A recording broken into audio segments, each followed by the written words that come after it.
He just told everyone how to DJ. Who's going to be the biggest fucking club on the planet? People rarely have that much tall poppy syndrome about people who they actually kind of like. Just be nice to people.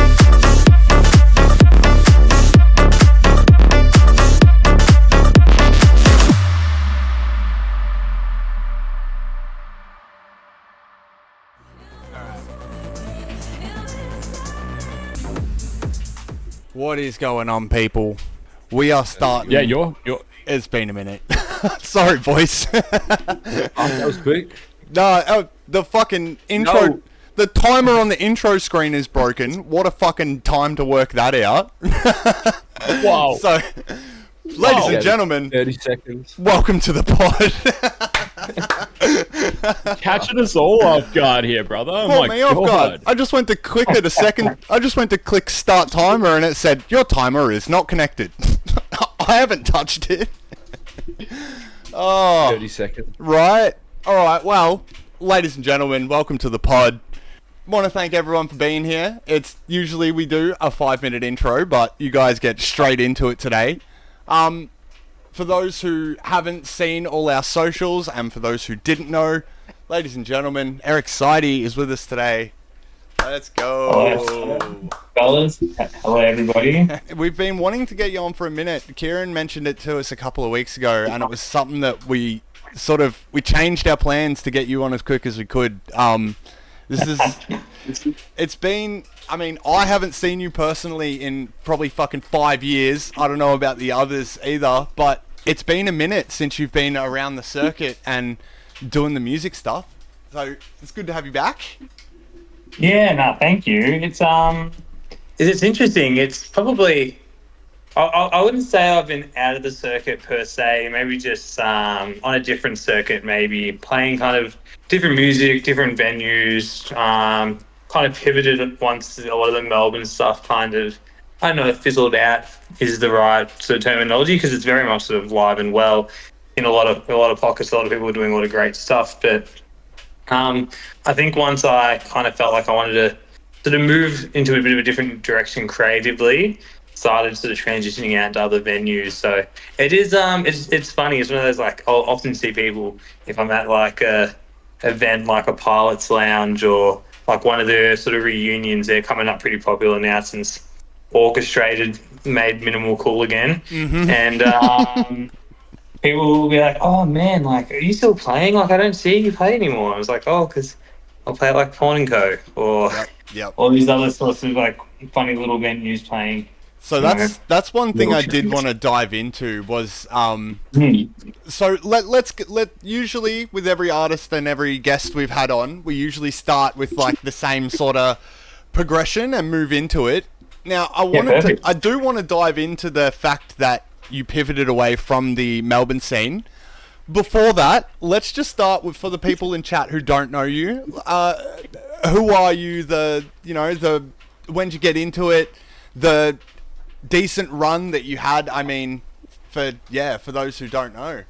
Yeah, man, that's really kind of you to say, and without going through like the whole archives of my entire life and growing up and whatnot, but always had a lot of music around me growing up. My mum was super heavily just into music and a pretty vast sort of array, but like, to sort of give you an idea, like every year for Christmas, I would buy my mum like a Ministry of Sound annual CD because I knew that's what she would want for Christmas. So my mum like had me pretty young, so she had me when she was 20.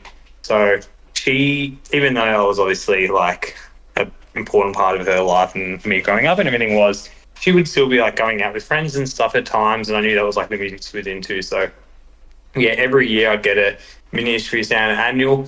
And then for the next probably 3 or 4 months, that'd be just like the music that's getting played at home.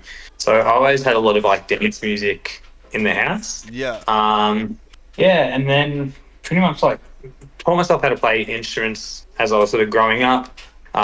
Really got heavily into guitar, playing a lot of like Parkway Drive and like Metallica, like Bring Me the Horizon, sort of stuff like that. Learning all that stuff, but none of my friends played instruments. So I couldn't really start a band or do anything like that, which is what I really wanted to do. Had some friends say, hey, look, like, if you're writing all this music, but you're wanting to get it out there. You don't really need a band. Why don't you just download like one of those programs where you can just like do everything yourself? So I did that, and that was like when I was like 16, and I just had no idea what I was doing whatsoever. And I was like trying to make like Skrillex like dubstep more than anything. And one thing like leads to another, and you know, I think it really quickly became like, especially I think with DJing, you guys may have been sort of the same, is you become kind of like attuned to like the music that's like sort of in your environment, I think a lot. So when I first started, you know, going out to like underage events with my friends, the music that was really popular at the time would be like Melbourne bounce. And I'd hear this out in a venue. And because I'd never heard music out in a venue before, I was like, this sounds incredible. This is just like, sounds so full and so heavy. This is what I want to make now. So I'd go home and I'd try to make Melbourne bounce. And then I'd be going out and someone would say to me, hey, you know, after we go to Cloud, after you play there, you should come to Tramp afterwards. So you do something like that. And I was never really that into minimal all that much. I always thought it was kind of just, it sounds bad, but kind of just like, didn't have like melodies, didn't have things I thought was catchy, and it kind of just felt pretty simplistic to me. But then I'd go to Tramp and I'd hear it there and I'd be like, wow, this is the greatest music ever made. Like, it's the right environment. Yeah. So then I want to start making stuff like that. And I think that's how I kind of like developed into my interests in music when it came to playing clubs. And then, yeah, as you mentioned, had a little patch there where I was quite successful in playing gigs around Melbourne, and just just having like the most fun ever. And I think that's probably why I had a little bit of success for a period there, because I didn't take myself or any of it too seriously. I just kind of went out and had fun, and hopefully that would translate into my sets and into the interactions I'd have with people. So that's kind of the distilled how I got into it and how I transitioned through what I was doing a bit. So that getting to that point where you were doing the frequent gigs, we spoke about it in the last couple of pods that we've done, but there was a handful of artists around the scene who made it to that threshold that they could have gone interstate frequently or internationally even, and they chose not to. You were one that got those opportunities and fucking took them and ran with them. What was it like being that I guess sought after act at that stage? Yeah, it was honestly crazy, because I don't think at any point I really thought that I was doing like that well. Like, I think like you never really think that you're doing that well, because you're always comparing yourself to the person who you think is doing a little bit better than you are. So one thing I probably, not to say that I really regret too much, but I kind of acknowledge that I never really stopped to like smell the roses with any of it. As things were going pretty well, you kind of go, okay, well, I'm playing a better gig than I was 3 months ago, and I'm playing at a better venue than I was 3 months ago. Mm-hmm. If I just keep doing what I'm doing, in 3 months' time, I'll be playing a better venue again, and I'll just work towards trying to play that better venue again. I won't really think, wow, this is like, I'll pinch myself, this is so cool. I would always be like, okay, well, I want to play the same place this is playing. Or if I'm playing a cool kind of interstate gig, but I'm still like the warm-up, not the headliner, I want to do what the headliner is doing. So I spent so much of that time kind of just thinking, I want to do what the person who I felt was a little bit ahead of me was doing. And at the same time, I would always kind of be surprised when I'd go out and people would recognize me and want to have a chat. Like, I would always still think like, there was always crazy, like, you'd be out somewhere and someone would be like, oh wow, I've come out tonight because I want to hear your set. That's like means so much to me, hearing you play like your tunes. And I'd be like, man, I play minimal for an hour. Like, what do you do for work? And they're like, I'm a chippy. I'm like, man, you build houses. What you do is objectively more important than I do. So I'm just glad that you're coming out to sort of see what I'm doing. So it was like, all of that stuff would be like my motivation in doing so. But at no point did I ever like probably give myself much as like a pat in the back, because I was always like, well, I'm doing well, but this guy's doing better, so I should just be doing what. You've also got to put it in perspective as well. Like, you could be, making their day just that little bit better. And I mean, you are making their day just that little bit better. But have you ever thought to yourself that you could also be saving their life and giving them inspiration. You know, I'm trying to figure out a way to word it, because there are the fans out there, you know, that come out to see you and see you perform, right? And I'm just trying to figure out a way to word it, because it's the way that you just said that, and you're like, oh, but you know, I play minimal for an hour. You know, people like Aaron, people like myself, we go out of our way to see certain acts because, you know, that sparks a light and inspiration to us. Like, you could be man. saving somebody's life out there, bro. You need to understand that too. Yeah, I think I've always kind of had that somewhat sort of front and center, because like, oh, I remember one of the first underage gigs I played when I was like 16, and it was like on school holidays. It was like fluid underage, like zoo underage, or something like that. And I won't like name names per se, but I remember sort of at the end of the night, the headliner at the time had just finished playing, and this DJ or act was like my favorite act at the time. Like, I loved all their tunes. Like, we would like reference their productions. Like, I was like ripping off their songs when I was like producing, basically. Like, so I was just trying to make songs that sounded like theirs. And I went up to them at the end of the night and said, "Hey, do you mind if I just get like a quick photo? You're a massive inspiration for the music I make. I played tonight on my first gigs. I was really excited to see you play, but yeah, if I can just get a photo, that would mean so much." And he was like, "No, man." I'm like, "No, I don't do photos." And that was like the biggest like punch in the gut to me at the time. So I always thought to myself, whenever I'm out playing gigs, like no matter any time anyone comes up to me, even if I can only chat for like 5 seconds or 30 seconds or whatever it may be, I will make like whatever effort I can to not make someone feel that sort of crap feeling I had at the time, which probably made me not a lot of fun to be out with my friends or like my partner, because we'd be out together and every 30 seconds I'd be having like a 5-minute D&M with someone. I was like, I can't just blow someone off, even if it's, you know, 8 in the morning and we're like leaving Tramp and we're renting in an Uber. If someone says, "Oh, hey man, I just wanted to say like I liked your set tonight," like I feel like I'm obligated to stop for like a minute and have that chat, because I know like how nice that can make someone feel. And it's like, and it's a cool thing to have like the power, I don't know if the power's the right word, but just the ability to make someone have like a better time just to like stopping for a chat. Like, it's like a powerful thing. Yeah, very much so. It is, yeah. I only just had it for the first time recently, but someone walked up to me and they were like, "Oh, you were the reason I found Terra Minimal. You were the reason I got into that stuff." I was like, that's a wild thing for someone. Like, I'm just a normal person. Like you said, I just play music for an hour. I'm nothing special. And to hear that from someone else, it definitely does. Like, it's a mad feeling. It's so humbling, because like I have people come up to me and be like, "Hey man, like I love your music, like I love watching you play," and I'd be like, "Man, you don't know that at 5 o'clock tomorrow I'm gonna go work in the deli at Woolies, because I'm like studying and just working part time still. Like my one gig I play a fortnight at the time, that's not paying any bills. Yeah, like, that's barely paying for my Uber in and out. Yep. So, but it's just like such a funny feeling. But it was super cool, and it still is super cool anytime anyone kind of like recognizes you or has appreciation for either helping them discover some genres or things that they weren't interested in, like you sort of mentioned, or just if they, you know, you're into the same music. Yeah, absolutely. And especially the fact you're another one that hasn't hidden your alias either. Like, you hide behind an alias, you use your name. So like it's nothing like, you know, you're connected with those people. Yeah.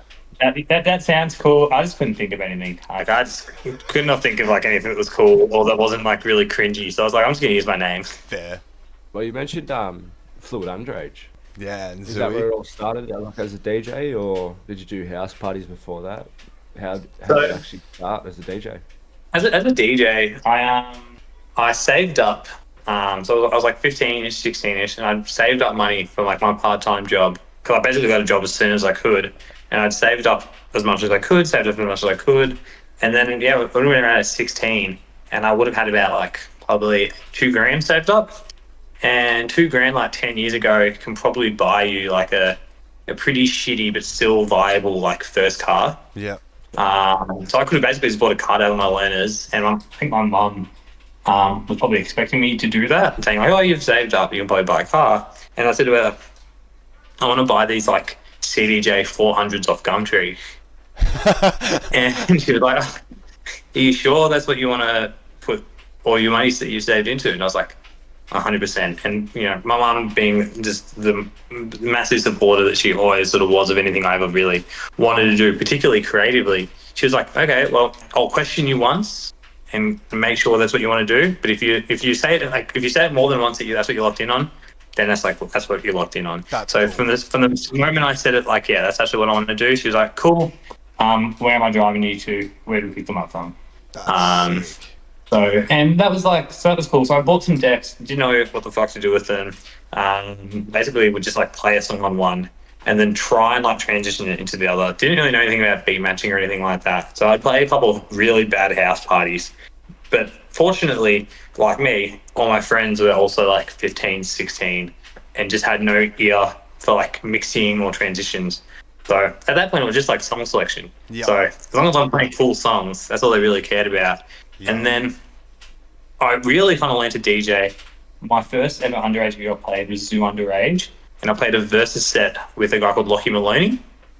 Mm-hmm. Lockie Maloney actually now does a lot of the artwork, designs, and media content, photo stuff for Lockie's agency, and he has for a really long time. True. But he started up just basically DJing like house parties and stuff as well. So we played an underage set together. I got booked because I'd put a couple of tunes on SoundCloud. Not that they'd done very well, but just because I'd produced some songs. And they were like, yeah, we'll chuck this guy on as well. He can sell some tickets. I sold like 3 tickets. I always started promoting. Like I was always really, really bad at promoting. But I'm playing a versus set with this guy and he's teaching me how to play as we're playing together. So he's like, I'll play the first couple songs and watch what I do. And I'm like, okay, cool. And he's like, all right. So you know how it's gonna, you know how the building up and it's gonna drop. Just count it in before it drops, and on the drop, press play on this line, and put in your headphones. If it sounds like horses, you're a little bit out. Just move the jog wheel a little bit one way. If it sounds worse, you're going the wrong way. Go back the other way. If it sounds a bit better, go the right way, and just do that till it's in. Wiggle it around. It'll come in. Once those beats are matched up, try and count the time in again on another start of a measure, bring the tune in. On another count of a measure, swap the long end. You'll get to a point where you know your songs well enough that you just know when all these things will happen. So over the course of that 45-minute versus set, he was like, this is how you use the delay and the echo, and this is when you would use reverb. So I was just 1632 that we always speak about, Aaron. Yeah. We always talk about. That's bro. all in one lesson, all in one live too. Yeah, me, you have just inspired so many people right now. You have no idea, bro. You just told everyone how to DJ.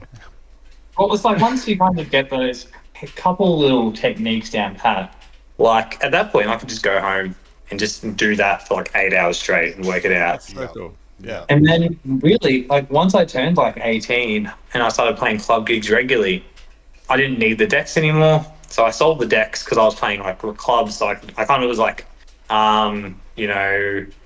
playing regularly enough that I could not it was like riding a bike, I guess. Yeah. So I sold the decks and then I bought a car. So it all kind of worked out in the end anyway. The sets though, I mean, once you did break through, you did all that stuff. You were playing you've arguably played every good club in the city over the last probably decade. Is there one that super stands out to you that's that was it? Is there one that was top? Yeah, I think for so many reasons, and for just how much time I spent there, and how special all of the times I was spent time, how special all of the time I spent there was, as well as how special so many gigs there were. Tramp was just for me is pretty incomparable. It was when I got to do a 6 a.m. kind of opening for Mercy, and I remember a couple of months building up to it, I'd been playing the 10 a.m. set, the 11 a.m. set, kind of getting closer to playing an 8 a.m., a 9 a.m., got to do a 7 a.m. And I was saying to JJ, who basically ran the night and all of the bookings, I was like, man, if you put me on for a 6 a.m. set, you won't regret it. I've got such a good idea for what to do as an intro. And he was like, oh, yeah, maybe, we'll see. We'll just see how we go. And I was like, oh, look, just when you put me on, it'll be worth it. Like, put me on, it'll be worth it. And one day, like, eventually he put me on, and then I was like, fuck, like, I actually have to make this idea. I got this idea in my head. I have to try and make it work. But then, like, I played that opening set and it was kind of like off to the races from that point. It was like some videos from that gig kind of went like not like viral, but like a little bit kind of like they blew up a little bit. And from that point on, it was just like probably once every 6 weeks, I'll be playing like 6 a.m. opening up shop there. My partner, who's now my wife, was working the door there. So True. for me, like, Congratulations, by the way. Yeah. Thank you. For me, it was like the absolute perfect setup because I'd go out and I'd play like a cloud or like a code, like 1 till 2, and then I'd go play like second base at Treat, like maybe 4 till 5, and then Liz would be working the door, and she'd usually get off the door at Tramp at about 7 to 8 a.m. Right. Usually at 7. So for me, it was like I always knew that like my night would finish at Tramp. I get to hang out there for a couple of hours, catch up with everybody, have a couple of drinks, and then my partner at the time would get off work, hang out for a bit there, and then she'd drive me home. Was she always? Was she always the door girl there? Nah, she was the door girl there, and she did the door on Fridays there for a while. But prior to that, she did the door at Treat. Okay. So she did a lot of time at Treat, and then prior to that, like Anyway. So she would do the door there, and then a lot of she did the door for a lot of the events and stuff that the Untitled guys did, kind of initially when they were first out. Yeah, and then kind of just developed along. And man, she was the best door girl Melbourne ever had. Like, if there was 200 people in the line, don't expect to have a conversation as you're getting through. But if you're the 200th person in line, you're getting into that venue in 10 minutes. Yeah. Like, it is bang, bang, bang, hustling through. Awesome. Yeah. But anyway, that's for all those reasons and many more. Tramp was always probably like the special place in my heart for Melbourne clubbing and playing anyway. Pretty sure that's 3 for 3 now. I'm pretty sure the last, including you, the last 2 people we've asked have said that their top set has to be a 6 a.m. at Tramp. That just seems to be iconically the best in Melbourne if you manage to get that. Yeah, it was incredible, man. Like, it was just so special. We do a thing here on the Twitch. People who watch for long enough get channel points. They can use those channel points to ask specific questions. So we've just had one come in from Vanessa. For you, is there one piece of advice you give to an artist who's new to DJing, or someone who's just new to an artist? Yeah, I think the first piece of advice I would really share to anyone who's new to DJing or maybe just trying to produce music and electronic dance music is, like wear your influences on your sleeve. Like, absolutely, like, you will find your sound mimicking the sounds of the favorite artists that you like and probably failing along the way. So I found my kind of niche kind of sound trying to emulate artists that I really liked, realizing that I was kind of falling a bit short of that in one way, but then making up for where I was falling short by trying to do other things well, other things cool, and by doing that, kind of carving out my own kind of sound. So my thing is, like, if you've got artists that you really like, sounds that you really like, lean into those. And it doesn't have to necessarily always be the same genre. Like, if I was getting, if I was a bit bogged down and I was having a bit of writer's block, I'd go on YouTube and just go, okay, how do I make, this synth in this random, like, trap song? Or how do I make 808s sound really good? And I'd try and learn about different parts of music production that are probably outside of the genre I would usually make, but find, okay, well, wow, if I do this with a cutoff and I link it to this, it does this cool effect. Maybe I can introduce that into my production. So I would say wear your influences on your sleeve and don't feel limited by just learning and practicing your genre. Try and learn things from other genres, particularly ones that you might be interested in, but maybe not fulfilling directly through production. So then you can kind of chuck all that in the pot, and whatever comes out is going to be somewhat more uniquely you than just specifically referencing tracks and trying to sound like someone else.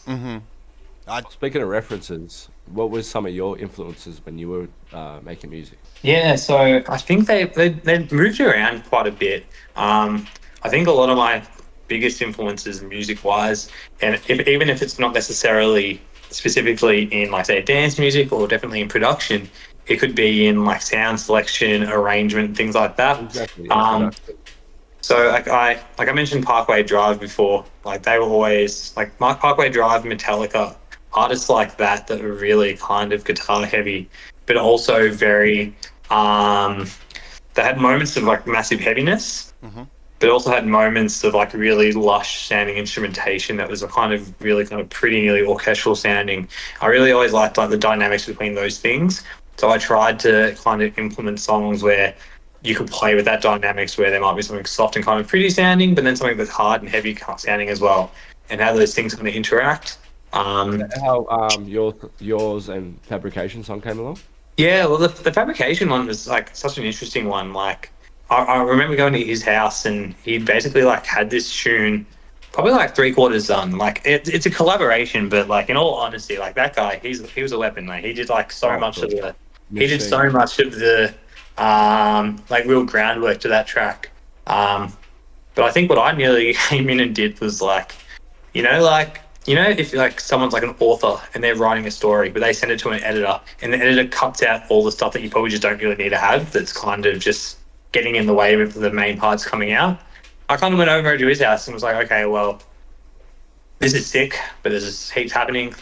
Let's cut this out. Let's cut this out. Let's cut this out. That main synth in the drop, that dun dun dun dun dun dun, that was like a whole kind of that was like a longer, more complex piece. We basically just took the audio, sort of exported it out, brought it back in, and just chopped it up.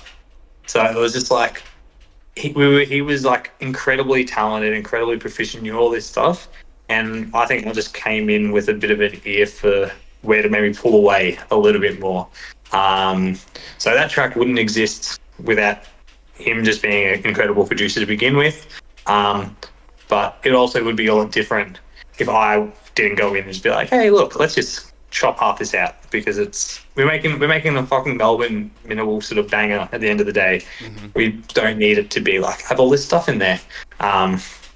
So yeah, that one came apart basically because he's just like an incredible producer, and it's probably too incredible, if anything. And I was like, you're too good. Melbourne need simpler. Yeah, more basic. Absolutely. Yeah. That's another one though too. Like you did a lot with, like you were saying, the Parkway Drive influence, all these like instruments and stuff that you've been playing all your life. Things like Welcome Home and tunes that you made where you could see that like perfect blend of the metal into the Melbourne style that led into that stuff. Once you found your sound, I mean, Chris A has just asked like, how did you know you were on post like your major breakout tunes? Like, what was it that made you know that like this is all right, now that I've got my sound, this is it, it's clearly working for me? I don't know, like I'd say that I never, kind of what I mentioned before, I never really felt like I was. Fair. If you know what I mean. Yeah. Like and not to say this is like a self sort of negative thing, but like I'd play a really big interstate club gig, and in my head, as silly as it sounds, I'm like, okay, well they booked me, which is awesome, but they probably only booked me because Orchestrated weren't available this weekend. They needed somebody. Yeah. And so often, the only time that really, really shifted, and actually this is probably when it did shift, and I actually kind of had in my mind to go, okay, well I must be doing something right, is from like the first day I got signed with Lucky to like day like 1200, like the first like 4 years or whatever it was, I've always been on the exact same rate. Like my pay never went up. Right. So I was always just like a good minimal DJ you could book for like a regional club or a local club or play in the city, put in a good set time and play pretty well. But I'm probably not going to be the person who gets 100 people in the doors. Yep. You know, I'm a name you'll have on your flyer. A regional gig, I might get a few people in for sure. But I was like, nothing massive. And then, without going probably too much into the detail of sort of the venues and who they were and stuff, I spoke to Lucky and said, hey, I think I'm starting to play a bit more regularly. Like I'm playing like, 4 or 5 gigs a weekend at the moment. there must be some interest here. The people seem to be into the music and it's going all right. Would you think maybe it might be time, maybe I'll bump up my price a little bit, because I've been getting paid the same like this whole time. I just don't want venues to respond negatively to it and be like, oh, fuck this guy, like we're not going to book him anymore. He thinks he's too good. So my pay didn't go up here. So I said, look, could we try maybe this next amount? One of the guys who ran one of the venues reached out to me directly after my price went up. And I was like, oh, great. Like, he's probably going to be like, look, sorry, man, we just can't, rationalize paying you this much. And he was like, man, we've been so happy to be paying you this little amount for so long. Like, we would have paid you this higher amount like a year ago. Like, you, like, well and truly deserve it. You bring people into the venue. Like, you're one of the only people we book who we really feel that with. Like, we would have paid you this amount extra for like a year. So that made me feel like, that was probably the big thing that made me go, okay, well, if I'm getting that feedback from venues, I must be doing okay. So, yeah, that was like a nice thing. No, definitely. Well, I mean, you also hit the point of, I don't want to like undermine what anyone else was doing or like undermine what you were doing, but you also made it to a point where like not only were these clubs booking you and putting you on for the good set, it wasn't just because you were signed to Lucky. Like, your music was getting around the scene. There was things like, I was mentioning it before when we were hanging out in the smokers chat. The My People remix you did was one that got played everywhere. That was another one that was like Cloud main sets, Forest main set, like everywhere was playing those tunes. So like that explosion past, everyone who's like a frequently playing artist and is doing 4 or 5 sets a week. You also managed to take a step past that, like getting that recognition for the music you were doing, and it was played by the Sparkses, the Joels, blah blah blah blah blah. They were all playing your music too. So I think there's something 417K. Yeah. Oh my god. I didn't check numbers. That's crazy. Nearly 500,000 plays. Good stats. Yeah, that's crazy. Yeah, that is like, yeah, it's pretty surreal to think about with some of the tracks where they end up doing like solid numbers.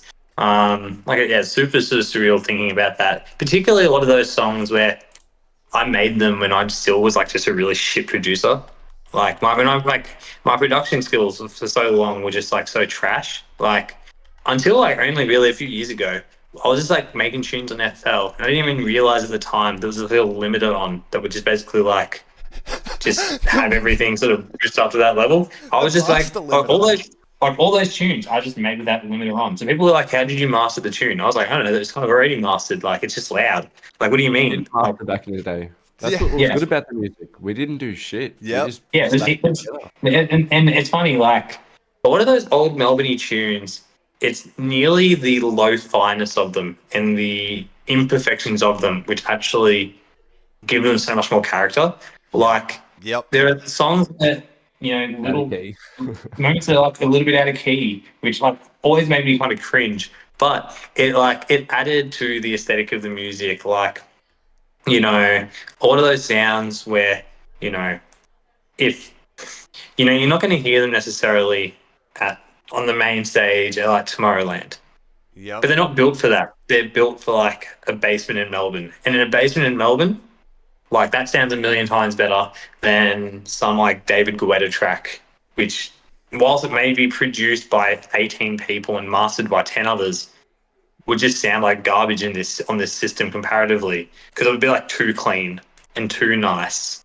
Like, the scene wasn't about like being like clean and nice. It was just about having like thumping tunes that, who cared if they weren't mastered, because you had a limiter on them the whole time. Yeah. Like, they weren't really made for that. So I was probably lucky that I was making music in a scene where, the environment it was built for wasn't really conducive to like the highest production quality, which is like make something that slams. And if you do that, you'd do okay. I was just reading over then, like, Chris has just put in chat, there was a 3-4 period when I was in VCE maths sitting in the back row on a Thursday afternoon when you dropped Leave the Lights On remix. That's another one. Like, people was in school and like, back then music, at least to me, back in like high school, music was different. That wasn't just a vibe for the moment. That was like my mood for like the week. If I had a good song, that was how I acted for like the week. I remember Yeah. for me, the first time I ever had any, like, when I was first DJing and first, like, producing music, Yeah. like, pretty much all of my friends at school, typical and understandable because I wasn't very good, thought it was so cringy. They'd be like, "Yeah, I'm having my birthday this weekend. Can you bring your decks and DJ? Bring speakers. I'll pay you. It'll be fun." And we were like, these were all some of my closest friends. Yeah. Like some of my closest friends now would just bully me relentlessly for DJing. And you know what? That's fair play. I know you people say like you shouldn't tease people and all this. You know, these are my close friends. Like, we would just mean as shit to each other all the time. Like, whatever your interest was, like if you were really passionate about something, we would just tease you for it because that's what you do. And I would get the same thing for DJing and producing, and all my friends' songs that didn't sound that good. But then I made one track, and this is when I was like in year 12, that I put out, and it got a little bit popular, got some plays, nothing crazy. But then Press Play used it as the first track in one of his quick mixes. And at school, every time Press Play would put out a quick mix, everyone would be talking about it. Yeah. Oh, new quick mix is coming out this week. New quick mix is coming out this week. What's going to be in it? And when he used one of my songs as an intro for that, I was like the coolest kid in school for like 3 days. And I was like, yeah, none of you guys are going to be talking shit to me now. Like, Yeah. I'm in the Press Play quick mix. Like, I won't hear any of that shit. And then like after a week, it faded and I got teased again. But that's Yeah. okay. Like, Yeah. that was like one of those things where in school, like the Press Play quick mix would come out.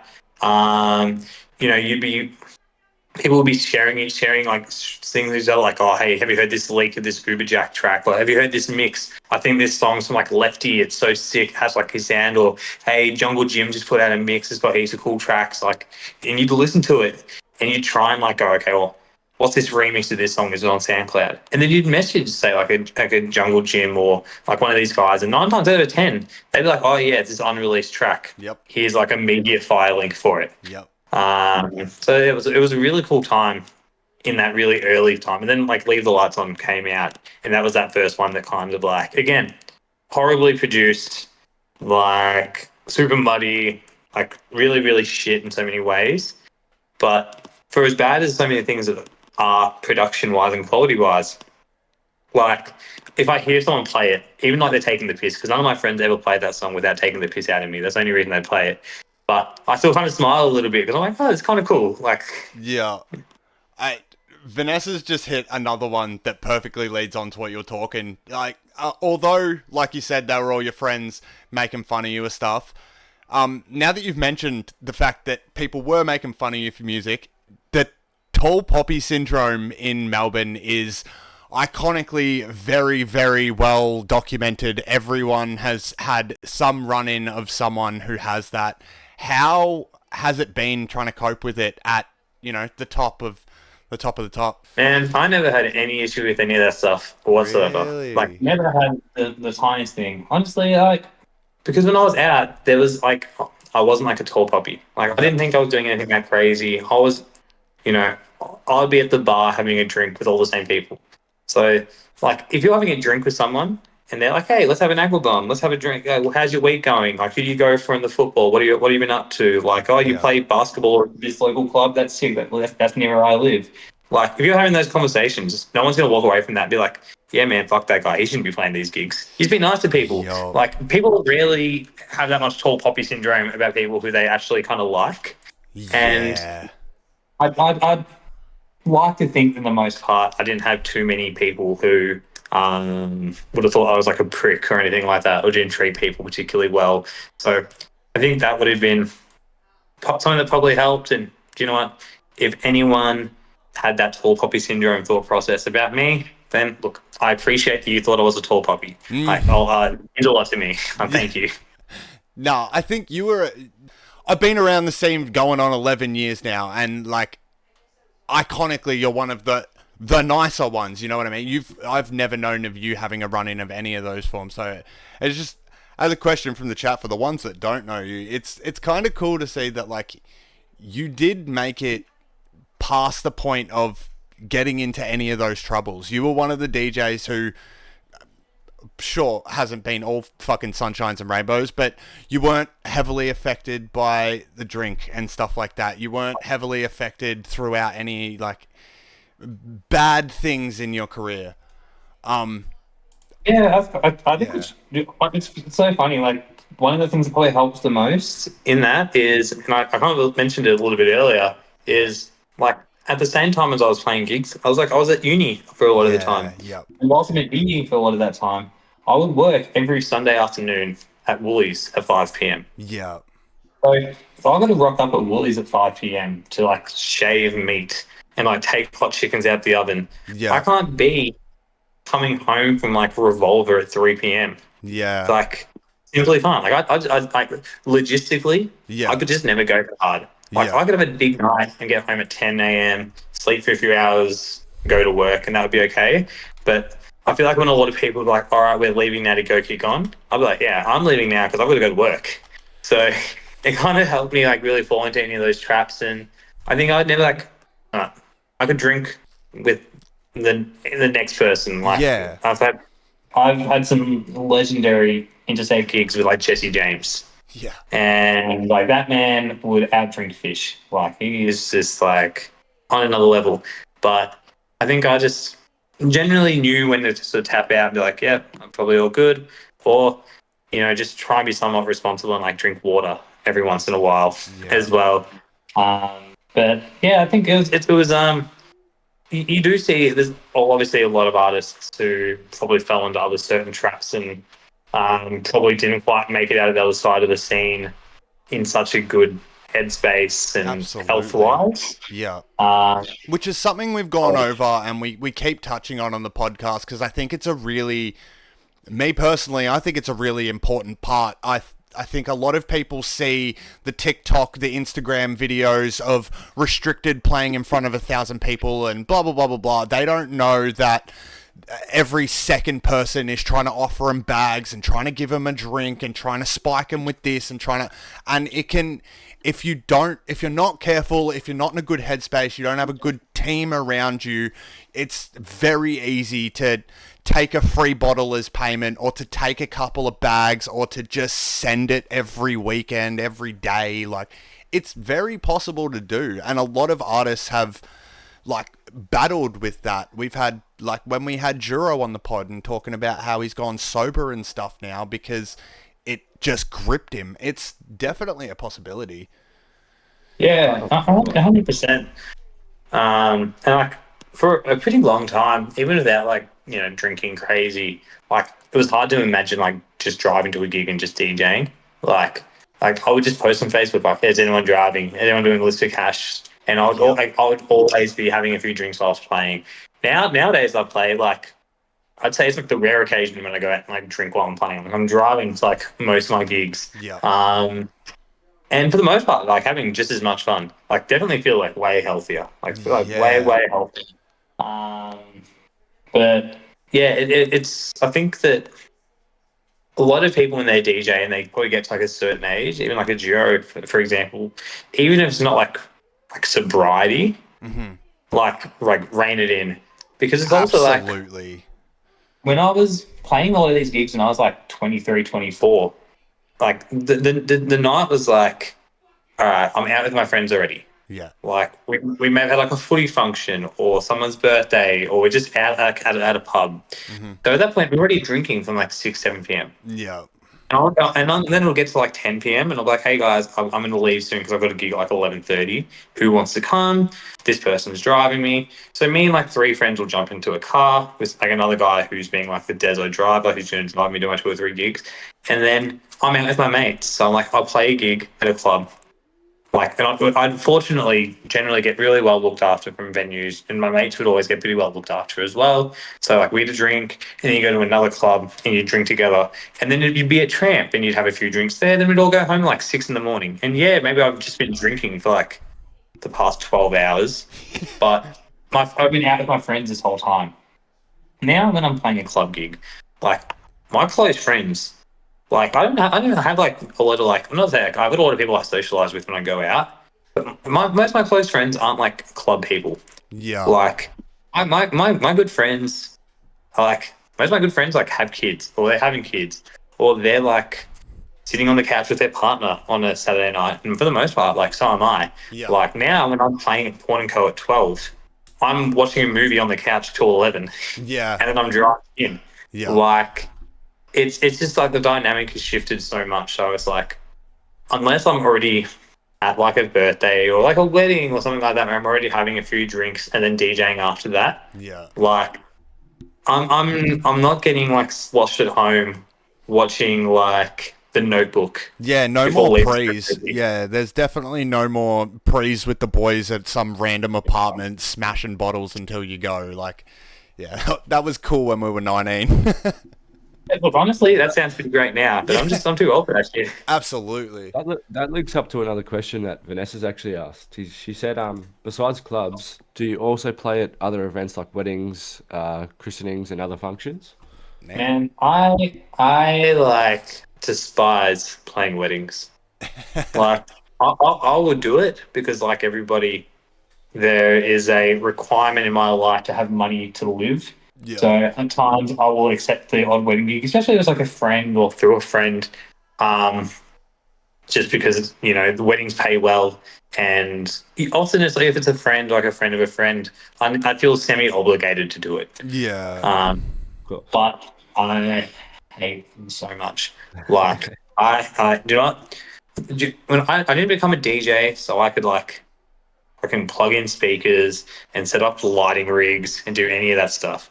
I didn't become a DJ, so I can play like Mr. Brightside, mixing the Sweet Caroline, Yep. or to have like a maid of honor come up to me and like abuse me because she apparently the bride really wants Beyonce, even though before the wedding she told me she hates Beyonce. So I didn't get any Beyonce, but now I'm meant to play Beyonce. Yeah. So like, I like playing clubs because like I rock up with my USB. I get to play the music I really care about. I'm really interested in. Play music I think the crowd's gonna like. So Yeah. like 70% for them, 30% for me, and then hang out with people at the bar, socialize a little bit, and then wrap it up. Yeah. Like, I fucking hate weddings so much. Like, so much. Spend a bit of money rather than make a bit of money. Yeah, Yeah, absolutely. incredible respect for all wedding DJs and what they do and how they do it. Because there's so many like super. I've been to weddings and there's been like, there's good wedding DJs because I've been to weddings with bad wedding DJs. Yep. So it's not super easy to just play top 40, play whatever. But some people obviously are just like way better at it than others. Yeah, yeah. Yeah. Shout out Mickey. He's literally saying now that somewhere like he's doing it flat out now, and like MK Entertainment's been doing heaps, but he's paying his mortgage with wedding gigs. It's a fucking lucrative 100%. business, bro. It is. Like house parties back in the day used to pay our Fuck yeah. wage before we actually worked. You know what I mean? Yeah, We used absolutely. to rock up in the decks, set up, play a house gig, get paid.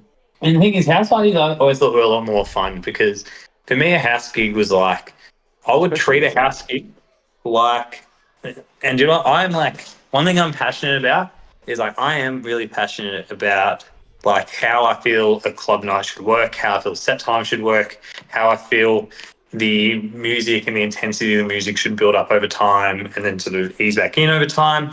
Like, I'm really, really passionate about that. And when I was doing house parties, even when I was like sort of 17, I would be like, okay, well, if I'm playing a house party from, let's say, 7 till 12, I can play tech house from like 7 till 9. And then I can probably play some like, vocal stuff from like 9 till 10, play like Melbourne bouncy stuff from like 10 till 11, and then play like hard shit from like 11 till 12. Because that way, I'm not going to struggle to try and find like 5 hours worth of songs to play. It's not going to get repetitive, and it's going to build up sort of through the night. House parties, like, I would play a house party again tomorrow. Like, house parties are great. I just hate weddings. Yeah. It's just that dynamic. I mean, I can see definitely where you're coming from. There's so much more like to focus on, especially at a wedding. Yeah, I don't even like when they're like, all right, when the bridal party comes out, you're gonna press play on this song at this time. I don't even like I don't like the pressure of that. Yeah, because exactly. you can play like a 70% good club gig, and that's okay. You'll probably get booked again at the same club, and next time you can do better. Like, if you play a 70% good wedding, they're not going to get married again, hopefully. Yeah. So you have one chance of like smashing their wedding. Yeah. So like any little thing I do, I would always be so much more like hypercritical as well. So I'm like, it's a wedding. It's like a big deal. Yeah, So yeah. It's a good way to look at it. I mean, it's something I've never even thought about. I've never even been booked for a wedding because I've always said, like, you don't want that. You don't. I won't stick to any of that bullshit. They don't want that at a wedding. Trust. Well, ironically, we all started at house parties. Yeah. Yeah, very true. Yeah. that's where you cut your teeth. Yeah, absolutely. I usually just fucking did it at my house. I was the one throwing the house parties so that I had somewhere to play, especially in the early days. So if you'd be playing at mine and Chris's wedding, yeah, done. Done. All right, bet. All right, well, the Melbourne stuff fucking shaped you. It's inexcusable to say that you did amazing things with the Melbourne scene, went internationally, went locally, did it all.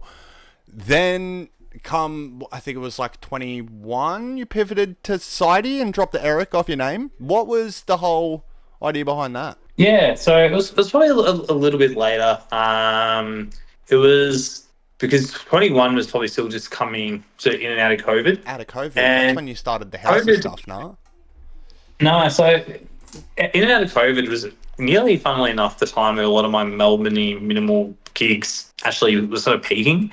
I found that during sort of COVID, I played a couple like live streams. I was posting regularly about the music I was working on. I was releasing like mixtapes. So I sort of utilized the COVID period as a time to not only be able to work on music more because I'm not out playing gigs, but also post about the music more, share mixes and stuff more, and try and build up some kind of hype around myself a bit more. So when clubs would come back, I'd be coming back with, I guess, a bit of momentum.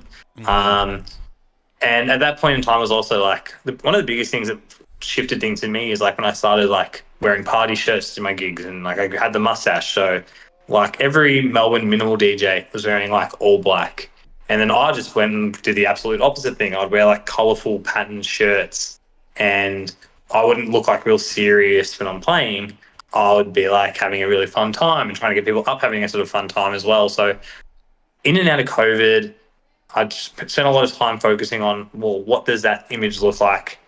How do I shift the dynamic and how do I keep as much momentum as possible over this time? So coming out of like COVID and lockdowns was like my most fruitful time ever playing gigs because I was like at that point, I was like playing like at times like 7-8 gigs like a weekend. And then, you know, once that's sort of, you know, all the clubs are doing pretty well coming out of COVID for a little period of time, things were sort of really quite popular.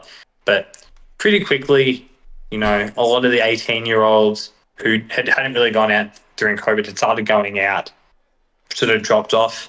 Once a couple of venues in the CBD started closing, you know, I think there was a real domino effect for a lot of those sort of Melbourne gig clubs, especially around that sort of King Street area. I think people take it for granted, like, how important it is. Like, a lot of people, you might play at, like, one club. And I remember when I was pretty young playing at Orange Whip in Ringwood, I played Orange Whip every weekend. And Orange Whip would get, like, 900 people in, 1,000 people in most weekends. And Dakota would also do really big numbers every weekend. So they were, like, two massive clubs on the strip. And Dakota burned down one weekend. Mm-hmm.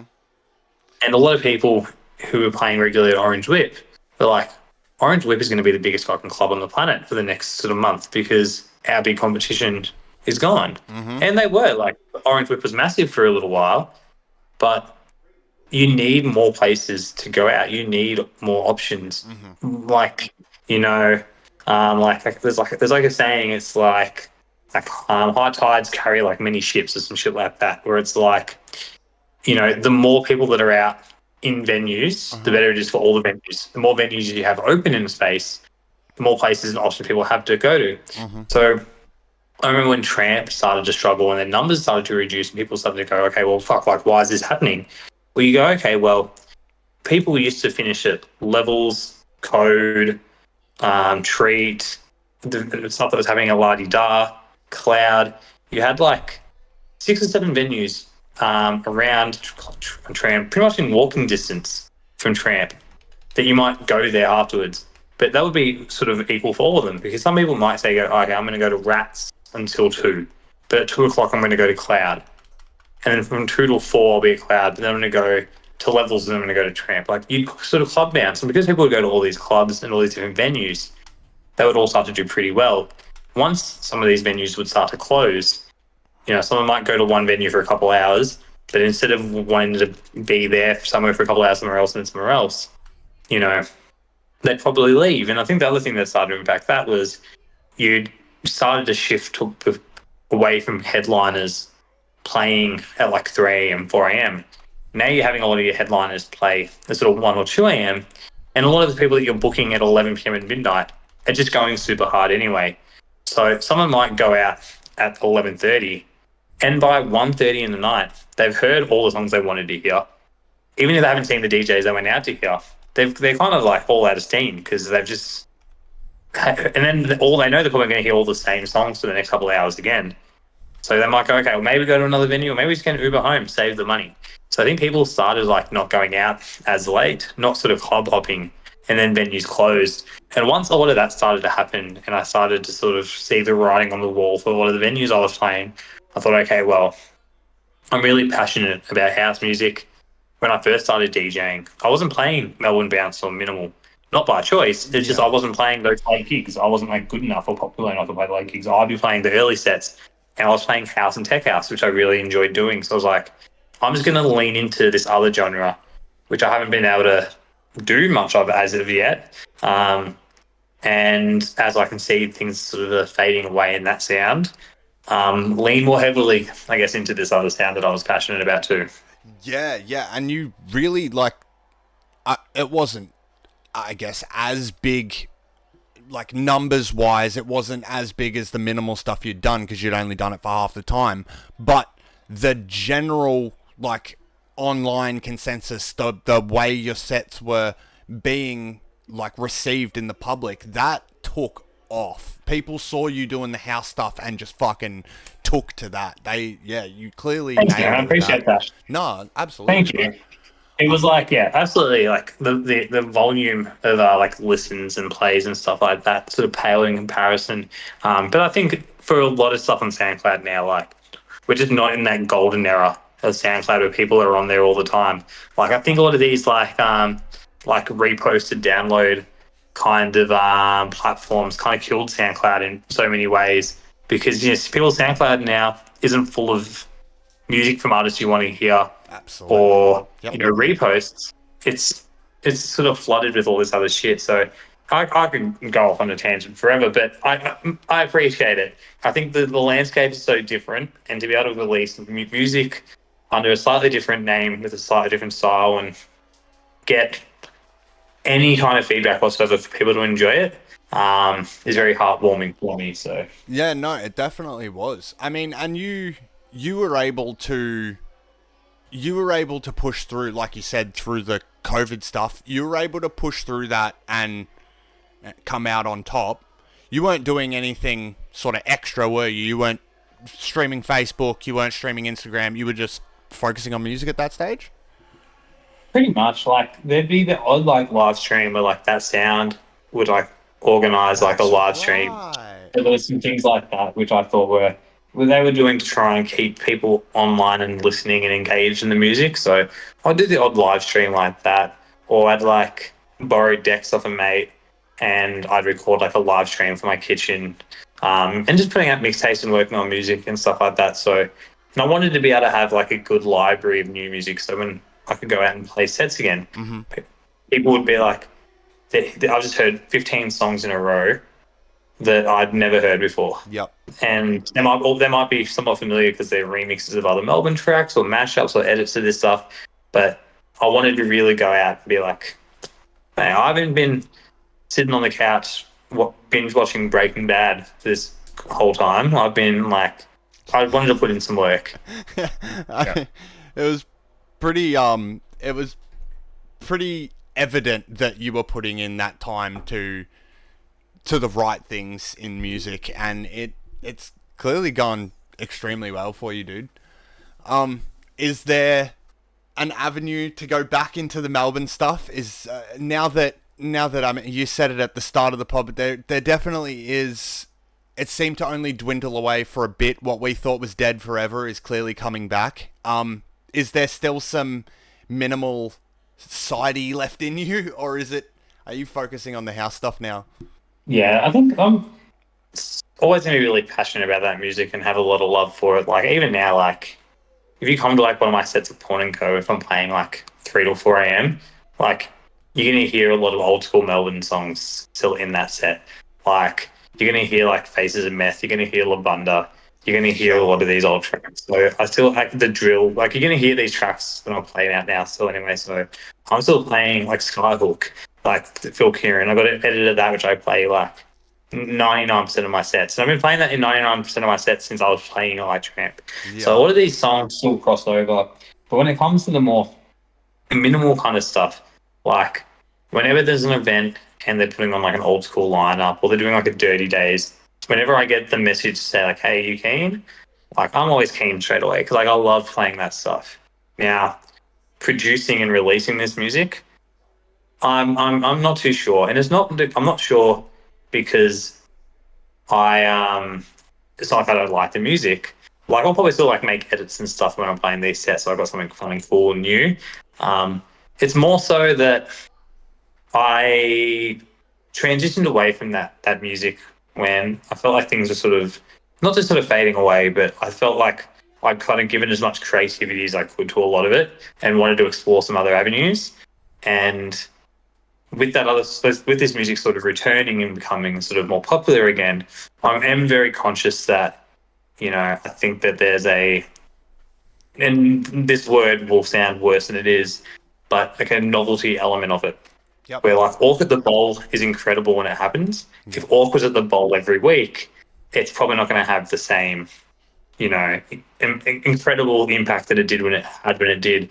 At the same time as if Cloud9 do a reunion, and I play that, that's amazing. Like that's so good. Mm-hmm. But if Cloud9 do a reunion every week, at week 6, it's probably not going to feel as fun as exciting as it did. So I'm very conscious of that. I don't want to just necessarily jump in and put all my creativity into something which I think, whilst there's a lot of enthusiasm around at the moment, that enthusiasm isn't necessarily going to be reflective of like a lot of movement in the scene. And if it does, and I say it blows up again and everyone loves Melbourne, that'd be like incredible.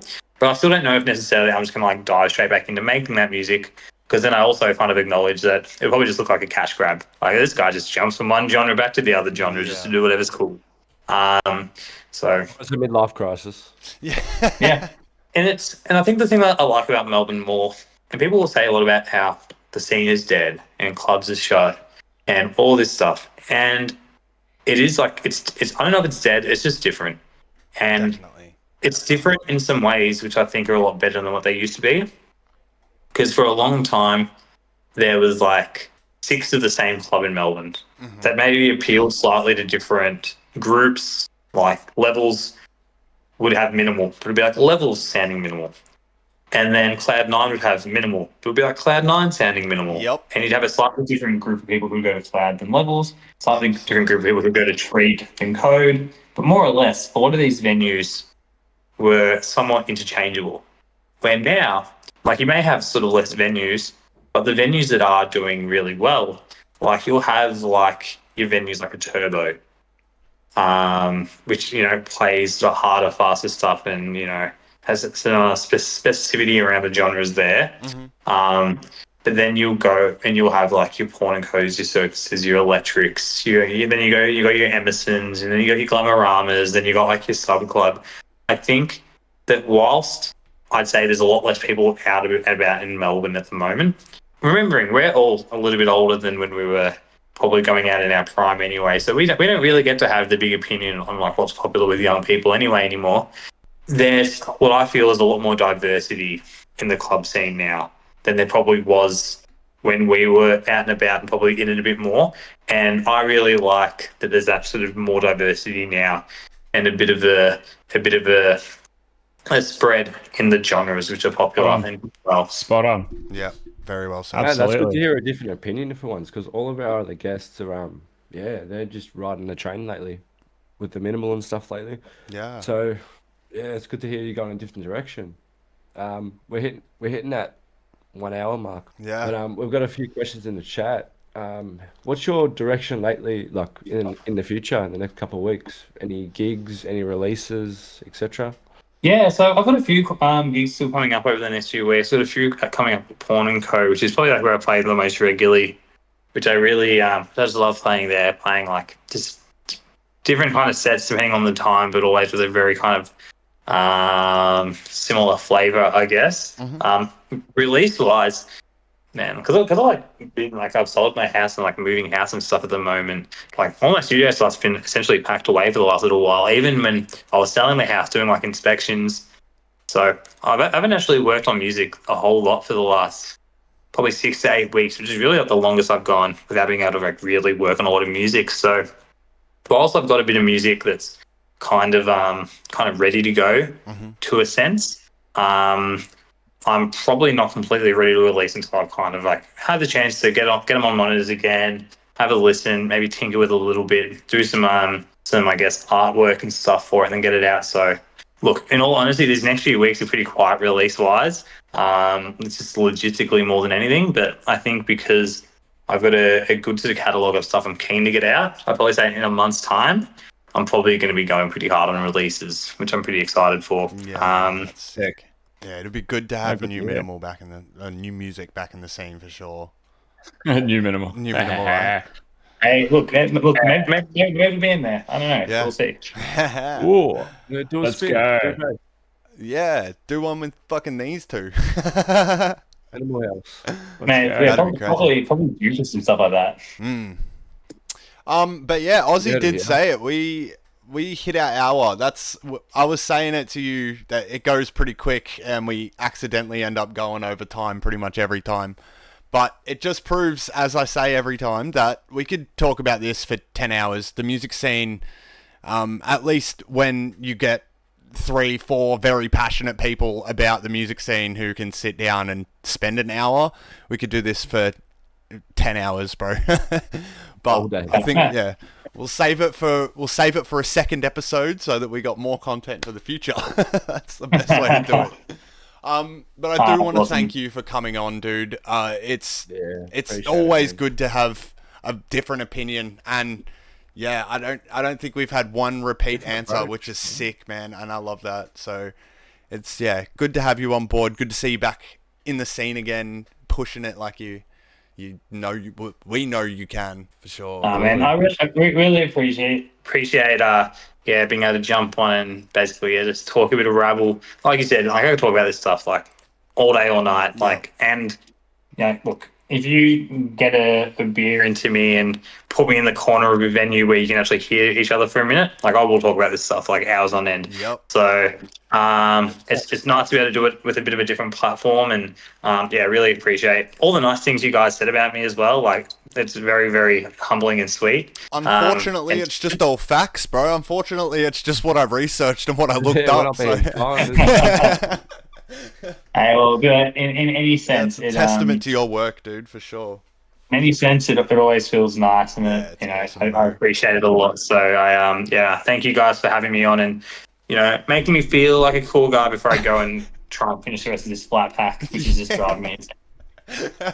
Yeah, for those who don't know, Eric has just moved into his house and is setting shit up, and it's a nightmare. Doesn't look fun. Everyone knows how And shit it people is like moving. us. Yeah, everyone knows how shit it is moving in. Yes, sir. Chat, I want to thank you all for being here. Everyone who's going to watch this on YouTube later, don't forget to like, subscribe, all that good shit. We will be back Wednesday next week. Get hyped for that. Thanks to all the mods been doing their job in chat, and everyone chatting with us. We will see you next week.